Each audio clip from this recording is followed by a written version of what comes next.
ఇది రాష్ట్ర ప్రభుత్వమా? అసలు ప్రభుత్వం ఉందా? నిద్రపోతున్నారా? ఇంతసేపు రియల్ ఎస్టేట్ దందా తప్ప ఇంకోటి లేదా?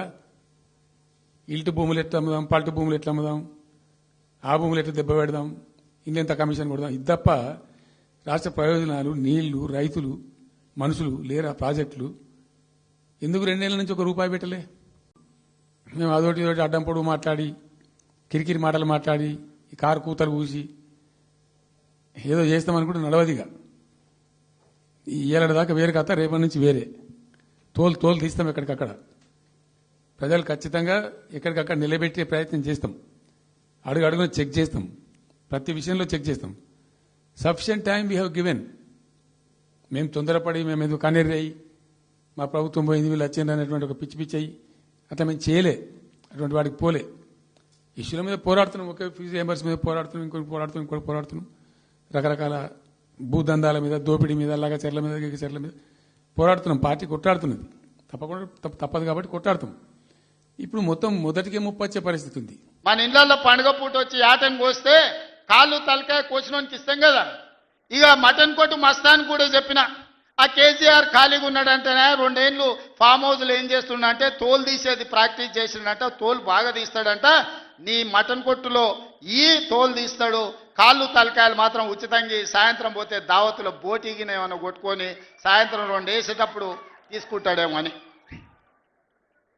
40 ఏళ్ళ అనుభవం అంటావు, రాష్ట్ర మంత్రి చేసిన అంటావు, కేంద్ర మంత్రి చేసిన అంటావు, 10 ఏళ్ళు ముఖ్యమంత్రిని చేసిన అంటావు, తెలంగాణ రాష్ట్రాన్ని సాధించిన అంటావు. నేను ఆడ ఫ్యూచర్ సిటీ కడుతున్నాను అంటే తొక్క తోలు, వాడెవడో వస్తాడంటే ఆ వంతారనా బొంతారనా ఇవనే ఒక మాజీ ముఖ్యమంత్రి స్థాయిలో మాట్లాడే మాటలు మాకు రావనుకుంటున్నావా? మర్యాద ఉండదని మేము మాట్లాడతలేం. మర్యాద ఉండదని ఇవన్నీ విషయాలు మేము మాట్లాడతలేం. కానీ మొదలు పెడితే నువ్వు కాదు కదా, నడువుకు రాయి కట్టుకొని ఆడ ఉన్న మల్లన్న సాగర్లో దుంకి చచ్చిపోతావు. మల్లన్న సాగర్ కాకపోతే రంగనాయ సాగర్లో మెడకు తాడేసుకొని ఊరేసుకొని చచ్చిపోతావు. చంద్రశేఖరరావు గారు, నన్ను గెలకకు. నేను అన్నీ చూసిన. ఎక్కడి నుంచి వచ్చిన? నేను నల్లమల్ల అడవుల నుంచి వచ్చిన. జడ్పీటీసీ గెలిచిన, ఎమ్మెల్సీ గెలిచిన, ఎమ్మెల్యే గెలిచిన, ఎంపీ గెలిచిన, తెలంగాణ రాష్ట్రానికి ముఖ్యమంత్రి అయినా అమాం బాపత్ గాని కాదు. అక్కడి నుంచి వచ్చి అమెరికాలో అంట్లుదోమ వస్తే అయ్యపే చెప్పి మంత్రి అయినోని కాదు. ఊర్లో దుక్కి దున్ని కష్టమంటే తెలిసి రైతుల నుంచి వచ్చినోని రైతు బిడ్డను. నాతోని తమాషాలు చేయకు. దుబాయ్ పాస్పోర్ట్ బ్రోకర్ల దందా చేయలే, రియల్ ఎస్టేట్ బ్రోకర్ దందా చేస్తుంది ప్రభుత్వం అంటున్నాడు. రియల్ ఎస్టేట్ వ్యాపారం పెంచుతుంది, రియల్ ఎస్టేట్ ఆదాయాన్ని పెంచుతుంది, రియల్ ఎస్టేట్ అభివృద్ధిని తీసుకొస్తుంది.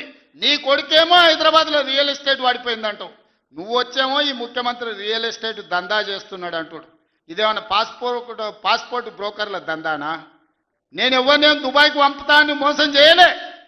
భూములు, ప్రభుత్వ భూములు, పరిశ్రమలు పెట్టడానికి రైతులు అడిగిన నష్టపరిహారం ఇచ్చి నిన్నగాక మొన్న మక్తల్ నారాయణపేట కొడంగల్ ప్రాజెక్టుకు 12 లక్షలు ఇస్తామన్నాం. మా రైతులందరూ కాదు కూడదన్నారు. ఏం కావాలన్నా అడగమని మా శ్రీహరికి, మా శివకుమార్ రెడ్డికి చెప్పిన, మా పరిణికమ్మకు చెప్పిన. వాళ్ళు పోయి మాట్లాడిను. వాళ్ళు అడిగింది నాకు వచ్చి చెప్పురన్న. వాళ్ళు 20 లక్షల ఎకరం కావాలన్నారు. పిలిచి క్యాబినెట్లో పెట్టి ఎకరాకి 20 లక్షల దాకా ఇచ్చి 96% ప్రజలు ఏకగ్రీవంగా ఆమోదిస్తే వాని భూమి పోయిన దుఃఖంలో ఉంటాడు. 10 రూపాయలు ఎక్కువ ఇవ్వాలని 20 లక్షల ఎకరాలాగా చెల్లించి నిన్నగాక మన లగచర్లలో లేకపోతే హకీంపేటలో పోలేపల్లె భూమి తీసుకున్నాం. మొదట్లో 7 లక్షలు అన్నారు. అధికారులతో పంచాయతీ పెట్టుకోరు. పాపం తెలిసి తెలియక వాళ్ళు చేసిన అబద్ధాలకు ఈరోజు పంచాయతీ పెట్టుకోరు. చివరికి అడిగినాం, 20 లక్షలు 22 లక్షలు కావాలని ఇచ్చినాం. ఇందిరమ్మ ఇల్లు కావాలన్నారు, ఇచ్చినాం. అక్కడ అభివృద్ధి ఏం కావాలన్నో చేస్తామని చెప్పినాం. ఆడకు జూనియర్ కాలేజ్ ఇచ్చినాం, మెడికల్ కాలేజ్ ఇచ్చినాం, ఇంజనీరింగ్ కాలేజ్ ఇచ్చినాం, డిగ్రీ కాలేజ్ ఇచ్చినాం, అగ్రికల్చర్ కాలేజ్ ఇచ్చినాం, వెటర్నరీ కాలేజ్ ఇచ్చినాం. ఈరోజు సైనిక్ స్కూలు ఈ రాష్ట్రంలోనే లేదు. సైనిక్ స్కూల్ని కూడా ఈరోజు లగచర్ల కాడికి తీసుకొచ్చి పెట్టినాం. ఇవాళ రాష్ట్రంలోనే ఒక ఆదర్శంగా 250 ఎకరాలలో ఒక ఎడ్యుకేషన్ హబ్ కడుతున్నాం. ఈరోజు మేం పోయి ఆ ఊరికో ఈ ఊరికో ఆ పట్టణానికో పోయి చదువుకున్నాడు కాదు. తెలంగాణ రాష్ట్రంలో నలుమూలల నుంచి కొడంగల్కి వచ్చి చదువుకునేటట్టు ఒక ఎడ్యుకేషన్ హబ్బే ఈరోజు కొడంగల్లో గడుతున్నాం. మొన్న ఆయన వచ్చిండు 2 ఏళ్ల తర్వాత. ఏదో మంచి చెప్తాడేమో అనుభవంతో నేను అనుకున్నా.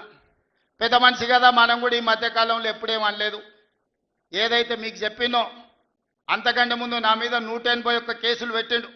చెంచల్గూడ చెర్లపల్లి జైల్లో బంధించాడు. ఎన్నో రకాలుగా సతాయించాడు. నన్నే కాదు నా కుటుంబాన్ని కూడా పట్టి పీడించాడు.